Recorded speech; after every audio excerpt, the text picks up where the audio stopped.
what's happening tonight, Alex? Why don't you tell us that to start off with?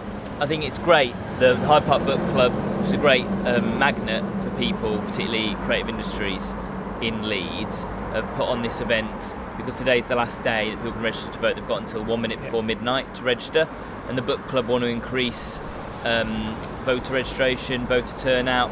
They've been offering people facilities to register to vote for about 2 weeks now, so they just invited me to come down to an event to encourage people to register tonight. There'll be some DJs, there'll be some people there'll be some creatives, some singers, so just there'll be a great atmosphere, people to be able to come down, go on a night out, but also encourage them to register to vote. So I'll be saying a few words as well as one of the Green candidates in the city from Leeds Central constituency.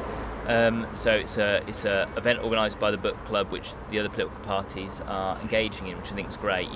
It's just about getting people to register to vote and be able to have their say. We've seen quite a surge, particularly amongst young people. I was looking at a graph just before we came down here that actually the surge is really happening in the under 25. Yes. Do you think that's going to help your chances?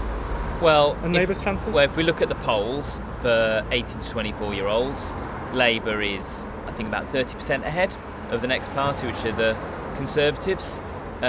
Labour were ahead in 2015, but only by about 10 points.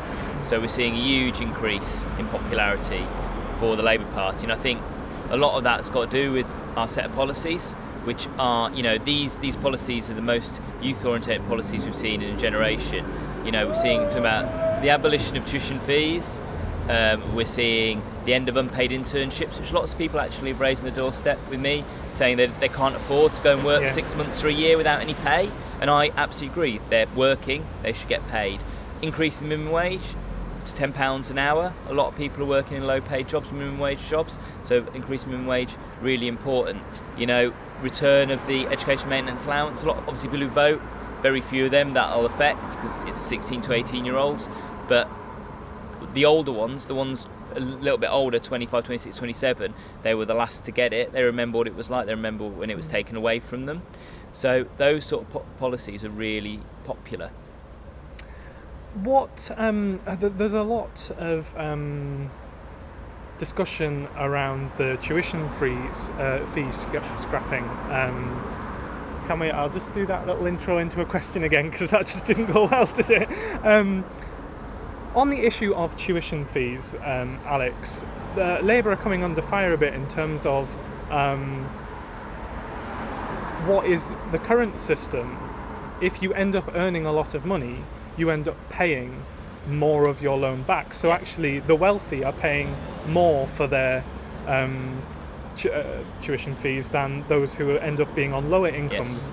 That sounds to me like something that a Labour Party would support.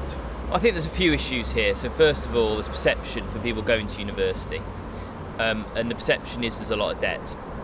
People going from lower income households aren't going, oh yeah, if I don't earn a lot, I won't pay a lot. They just see a large level of debt. Yeah. Secondly, our tax system's less progressive than it was.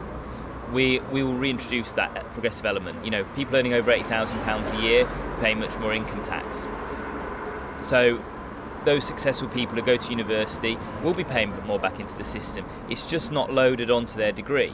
So we'll be paying for tuition fees. The government will be paying for tuition fees. But high earners will still be paying for those tuition fees through their normal tax systems. And we believe that's better. That we do it through a progressive tax system, like Germany does it, like Sweden does it, because that's the best thing to do. The other thing I'd say is the system is really unfair. I got a free education. Everybody over the age of about 36 didn't pay fees, right? So why should those that got a free education dictate to those that are paying fees now? So Labour have said today that anyone who starts a course in this September, if elected, will not pay fees. Yes. I'm sure many students who are in that position think that sounds like a good idea. But what about those of us, I'm being selfish here, what about me who's paid my fees and those of my generation? What are Labour's plans for those people? I think you're absolutely right to be concerned about that, because you paid into the system, and I think the cost element is difficult. If we said we're going to scrap fees for everybody, including those ones gone, we'd have to. That's a massive upfront payment for incoming government. So I think personally, you know, somebody who's been to university in Leeds and who's been through, you know, and worked at the university in Leeds, I would be an advocate that we need to do something to help people who graduate. The first thing I think we need to do is that the student loan book has been privatised, it's gone out, and the interest rate on student loans is incredible. It's like it's over 4%, well above inflation, which obviously affects graduates hugely. So that student loan book needs to be brought back in-house, so we need to, so the student loans interest is back at that inflationary rate. That would immediately save, you know, hundreds of pounds a year for graduates. So I think that's the first thing we need to do, and then we need to look over time. But I think the cost of just scrapping everybody's fees right across the board immediately would be punitive. We have got time, because obviously people who've been paying fees are paying them over a period, you know, and saying we'll do something this year would be the ideal, but looking at it over long term will still save graduates money. How do you think you would go about bringing the loan book that's been privatised back into public control? Well, I mean, we could look at it. Sounds like there'd be fairly challenging legal issues in terms of that. Not really. These things are. If you look at, for instance, the mortgage book at Bradford and Bingley, that is now owned by the state. So all those people have got mortgages for houses, which is much less usual to be in the public sector than student loans, got brought back in, and that is.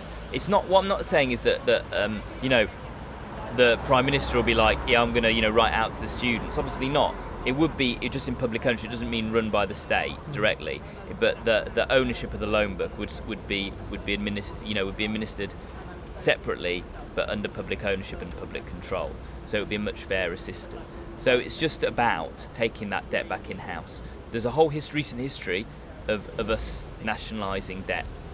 Debt is the easiest thing to nationalise, let me tell you, because it's debt. You know, it's a bit harder to nationalise things which are running businesses. Yeah. Okay, finally then, Alex, thank you for sharing a coffee with me and chatting to us outside the Hyde Park Book Club. What are your hopes for this evening?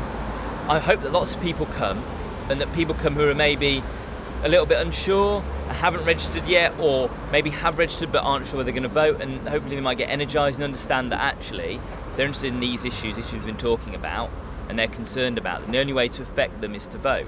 Not voting means not having a voice, means not utilising your power. And as we know, the group that votes in the largest proportion are the over 60s. So ceding your voice to them means that their issues will be addressed but not yours. Labour victory? Well, I mean, this manifesto is the strongest manifesto I'd say we've had in 20 years. If people look at the policies and they believe in the policies and look at the costings, the Conservative manifesto has not been costed. It's an uncosted manifesto. Ours is fully costed. You know, so who do you trust? You know, also I'd just say about debt. If you look at the debt in the last 7 years, coalition, Tory, Lib Dem, Tories on their own, more debt has been created, public debt, than all of the Labour governments ever in the history of this country.